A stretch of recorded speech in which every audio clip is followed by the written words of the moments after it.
Assalamualaikum warahmatullahi wabarakatuh. Kami dari kelompok 7 akan mempresentasikan materi mengenai masalah dalam hukum kepailitan, yaitu penerapan penundaan kewajiban pembayaran utang dan kepailitan dalam eksekusi harta korporasi sebagai pembayaran uang pengganti, dengan mata kuliah Hukum Bisnis, dosen pengampu Ibu Dian Resti Pangestu, SHME. Adapun anggota kelompok 7 yaitu Cindy Gautami, Muhammad Yusuf, dan Amar Ma'ruf. Selanjutnya, terdapat 3 masalah utama yang akan kami bahas, yaitu pengaturan hukum kepailitan di Indonesia, penundaan kewajiban pembayaran utang (PKPU), dan penggunaan hukum kepailitan dalam mengeksekusi harta benda korporasi. Saya, pemateri pertama, akan membahas mengenai pengaturan hukum kepailitan. Pengaturan hukum kepailitan di Indonesia, Undang-Undang Nomor 37 Tahun 2004 tentang Kepailitan dan Penundaan Kewajiban Pembayaran Utang. Hukum kepailitan berperan dalam memberikan jaminan kepastian penyelesaian sengketa utang piutang di antara pelaku usaha dengan mengatur perlindungan terhadap masing-masing pihak kepentingan. Kepailitan menjadi solusi bagi debitur untuk dapat keluar dari persoalan utang piutang, dikarenakan debitur tersebut sudah tidak mempunyai kemampuan lagi membayar utang-utang kepada para kreditornya.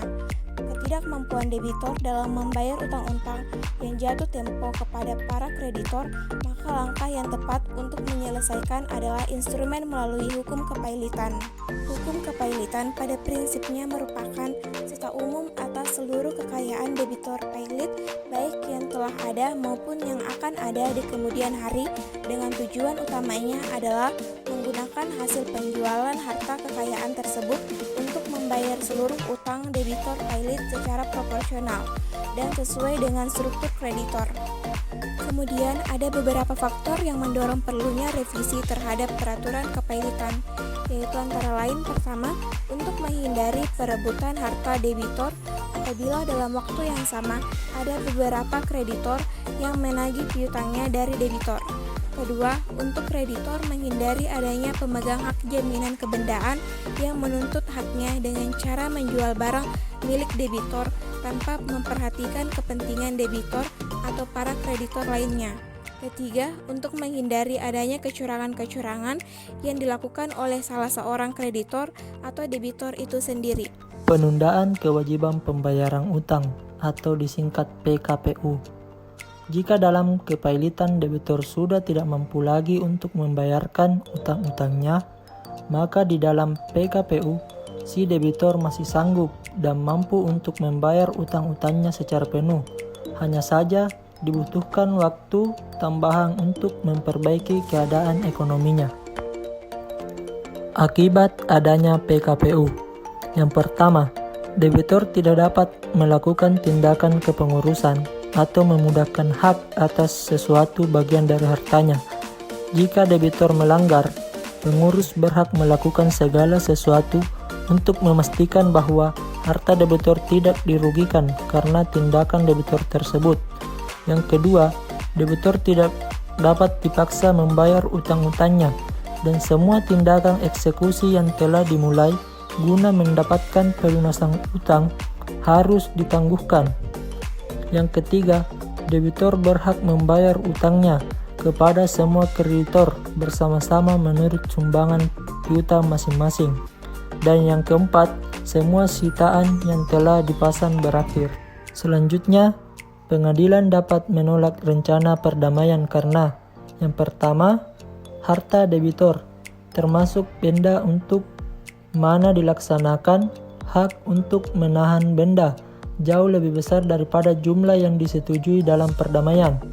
Yang kedua, pelaksanaan perdamaian tidak cukup terjamin. Yang ketiga, perdamaian itu dicapai karena penipuan atau persekongkolan dengan satu atau lebih kreditor atau karena pemakaian upaya lain yang tidak jujur dan tanpa menghiraukan apakah debitur atau pihak lain bekerja sama untuk mencapai hal ini. Dan yang keempat, imbalan jasa dan biaya dikeluarkan oleh ahli dan pengurus belum dibayar atau diberikan. Penundaan kewajiban pembayaran utang tidak berlaku terhadap: yang pertama, tagihan dijamin gadai; yang kedua, tagihan biaya pemeliharaan; dan yang ketiga, tagihan yang diistimewakan. Dengan dicabutnya penundaan kewajiban pembayaran utang, hakim dapat menetapkan si debitur dalam keadaan pailit, sehingga ketentuan kepailitan berlaku bagi si debitur. Debitur yang memohon penundaan kewajiban pembayaran hutang dapat mengajukan rencana perdamaian melalui peradilan. Perdamaian itu diajukan pada saat atau setelah mengajukan permohonan penundaan kewajiban pembayaran hutang. Materi selanjutnya itu penggunaan hukum kepailitan dalam mengeksekusi harta benda korporasi. Pada kondisi ini, harta benda korporasi berada dalam jaminan, menunjukkan bahwa mekanisme kerugian pengembalian keuangan negara melalui pendekatan jalur pidana atau kriminal prosedur tidak dapat berperan secara efektif dalam mengeksekusi pembayaran uang pengganti. Oleh karena itu, digunakanlah instrumen hukum kepailitan yang dapat berperan secara optimal dalam upaya penyelesaian tunggakan pembayaran uang pengganti. Dasar digunakan hukum kepailitan yaitu adanya hak para kreditor terhadap harta benda korporasi debitor. Akan tetapi, akan muncul pertanyaan, apakah korporasi yang tidak membayar uang pengganti dan harta benda yang dimilikinya dapat menjadi jaminan utang kepada kreditor? Maka kembali lagi pada syarat kepailitan, yaitu hutang dapat ditagih jika sudah jatuh waktu atau jatuh tempo.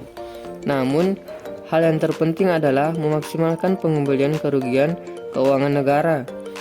Sedangkan subsidiar pidana penjara yang dibebankan kepada pengurus atau personil pengendali hanya diterapkan pada saat korporasi tidak mempunyai harta benda yang cukup untuk membayar uang pengganti.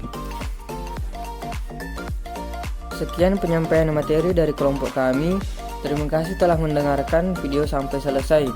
Jika ada yang kurang dipahami, silahkan ditanyakan. Kurang dan lebihnya mohon dimaafkan. Wassalamualaikum warahmatullahi wabarakatuh.